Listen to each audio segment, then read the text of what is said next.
Thank you and welcome to the show this morning.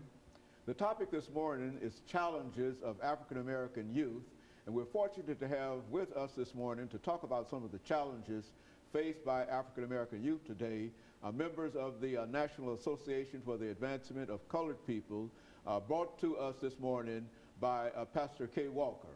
And Pastor Walker, let's have you to give us some information, make some statements in reference to your background, education, and some of your experiences, and then introduce the individuals that you have with you this morning, and then we'll give them an opportunity to say something about their background, and then we'll get into this second segment, and then we'll start talking about some of the challenges. Well, first of all, Dr. Haynes, let me say thank you to you again for giving us an opportunity to come on here and talk about some of the issues that we feel like are very necessary to talk about.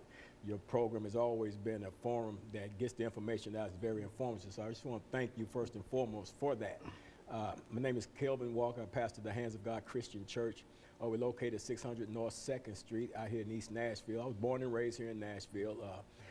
Made an attempt through the public school system to get an education. I was one of the bad guys, and that didn't work out too well, but I ended up going into the Navy, spent a little time in the Navy, got out, Navy, went through OIC, got a GED, went to Tennessee State for a little while, didn't make it there, was strung out on drugs all during that period of time, and ended up incarcerated in the state prison system, and got out of there, continued a life of crime, and then in 1986, God called me into ministry, and I've been doing works of ministry ever since.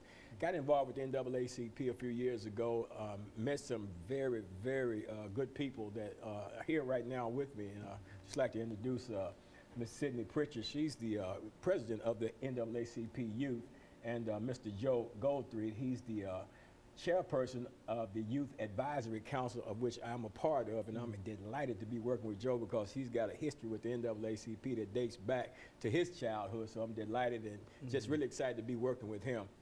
Ms. Pritchard. Yeah, Ms. Pritchard, why don't you give us some information about yourself, background, education, that kind of information, and then Mr. Goldthread will give us some information, and then we'll end this first segment of the show for today. Well, I'd like to thank you for letting us on here today. My name is Sydney Pritchard. I'm the president for the Youth Committee and Council for the NAACP. I'm a native Nashvilleian. I go to Hume Fogg High School. I'm a sophomore, and that's about it for the most part. Very good. Ms. Goldthread, give us some information. And since she, as a sophomore, really don't have that much of a life, she's telling us. But let's talk about, let's give you an opportunity to take some of her time to tell us about yourself. Well, my name is Joe Goldthread. I graduated from Pearl High School, went to vocational tech out there on White Bridge Road, trades. Trades has been my lifelong success. I lived here in Nashville for all my life. I've been with the NAACP for 55 years.